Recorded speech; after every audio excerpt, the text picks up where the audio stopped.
This is the radiological anatomy of the brain, prepared by Prof. Sharaf, revised by Prof. Rami Edward.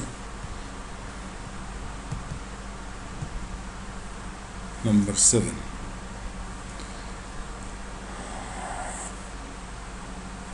If these are the lateral ventricles and they are separated by a CSF containing space like that, this is called the cavum septum pellucidum. There should be nothing here. It should be only membrane, and posteriorly it is called the cavum vergi, while if it is only posterior, separate, isolated variety, it is called the cavum velum interpostum. Value of the coronal images. Of course, we can see well the pituitary gland. Here it is, pituitary with the stalk and optic chiasm and the carotids and cavernous sinus, the enhancing parts here. Of course, this will lead to the region of the hypothalamus, hippocampus for epilepsy, vitreous bones, skull base, region of posterior fossa, and the trigeminal nerve as it emerges from the bones.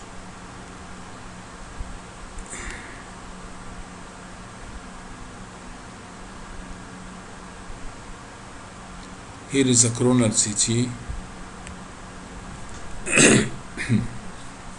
with diagram showing this crista galli, and this is the frontal bone, and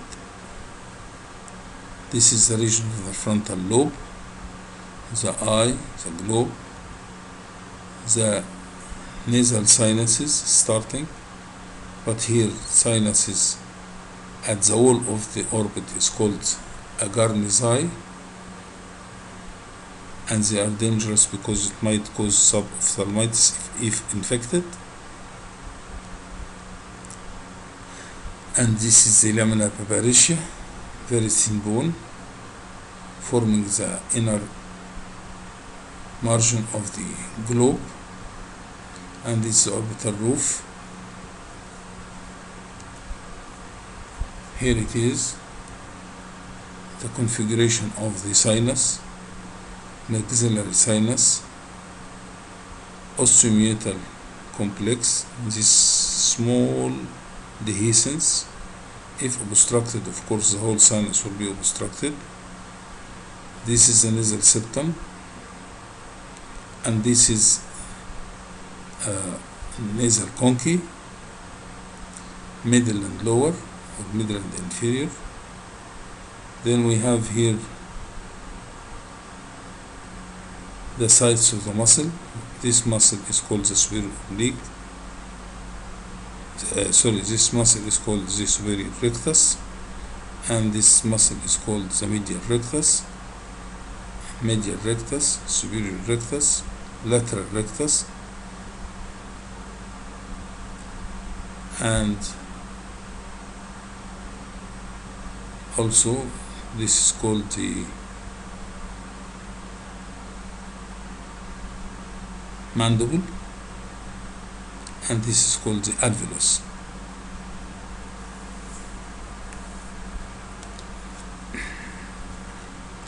Middle concha, inferior concha, optic canal, maxillary sinus,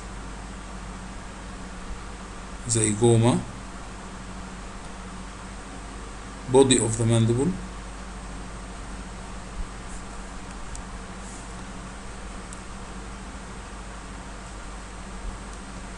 still we have parts of the body on either side,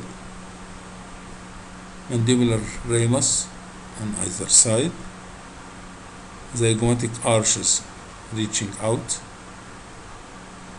anterior clinoids may be aerated. Take care, because if aerated anterior clinoid, this may cause some disturbance to the endoscopist.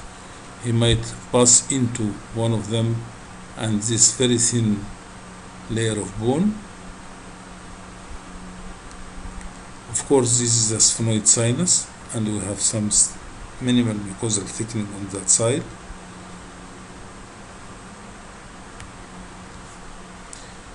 Here is the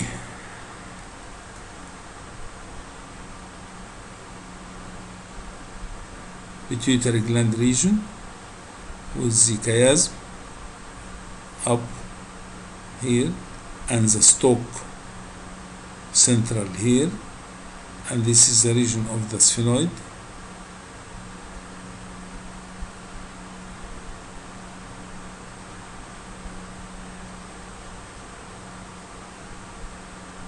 So we have optic chiasm, and if you succeed to find two rounded structure at the periphery, these are the optic nerves, and this is the stalk.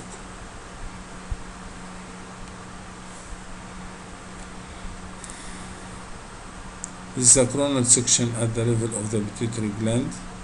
Of course, what's nominated 8 is the pituitary gland itself, and this is the stalk, and this is the chiasm, and number 5 will be the third ventricle, 3 is the lateral ventricle, 2 is the septum pellucidum, and of course the part above here is the corpus callosum. If it is anterior, it is a genome. If it is posterior, it is a splenium. That black dots are the carotids. This 11 is the sphenoid sinus, and this 12 is the nasopharynx.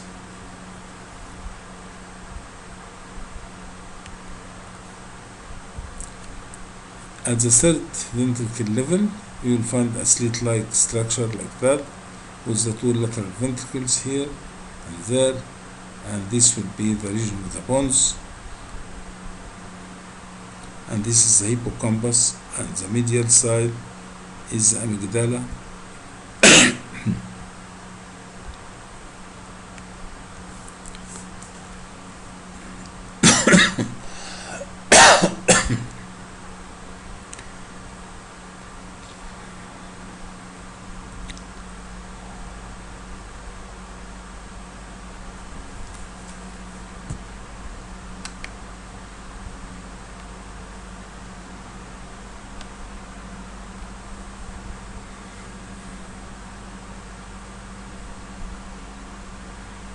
This is the posterior level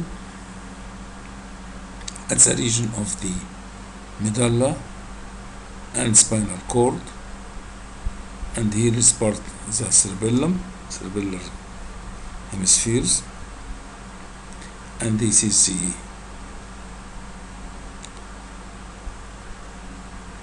vitreous on either side.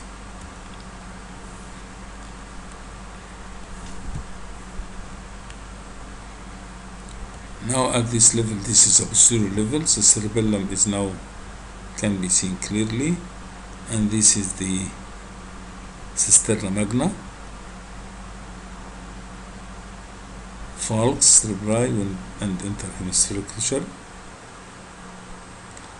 a posterior horn of the lateral ventricle. Value of the sagittal images.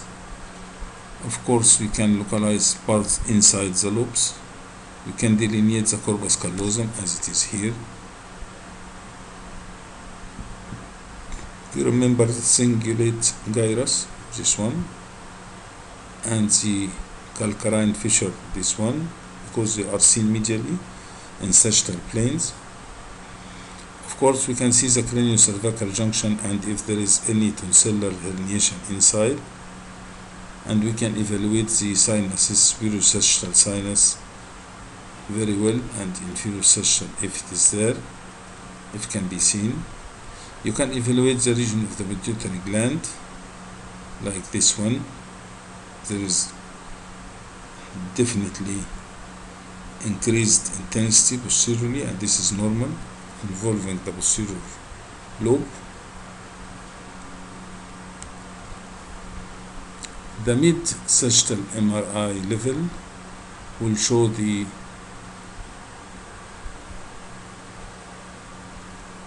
region of the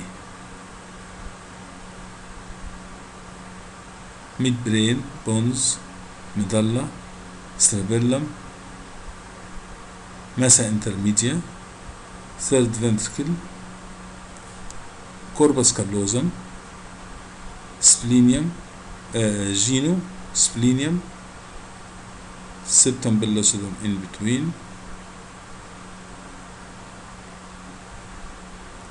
and this structure is sometimes seen hyper intense in T2 and FLIR images, and it's called the fornix, and this is always due to viral infection, mostly of viral infection. Normal corpus again versus agenesis. There is no corpus in the mid-sagittal here, there is corpus here. So the mid-sagittal is very important for the corpus, for the herniation, for the pituitary region, for the brain stem, etc.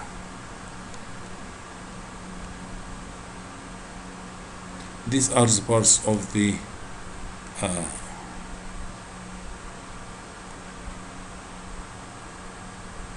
corpus callosum.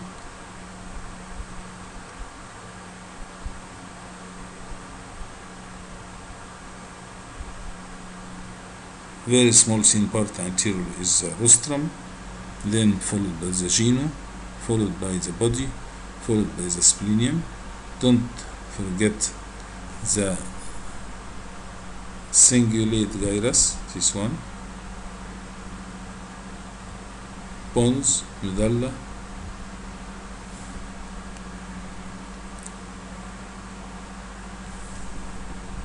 midbrain, pons, medulla, tectum of midbrain, tegmentum of midbrain, cerebellum,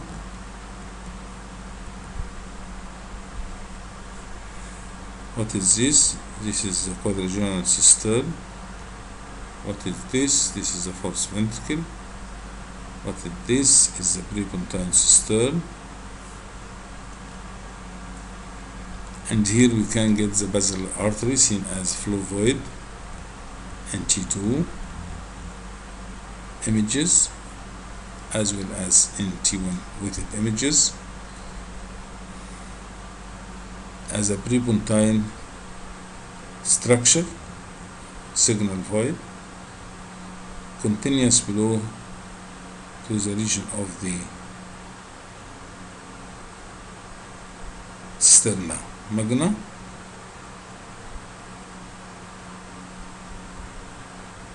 in this pontine cistern, which is continuous below, you can find the basilar artery. Thank you.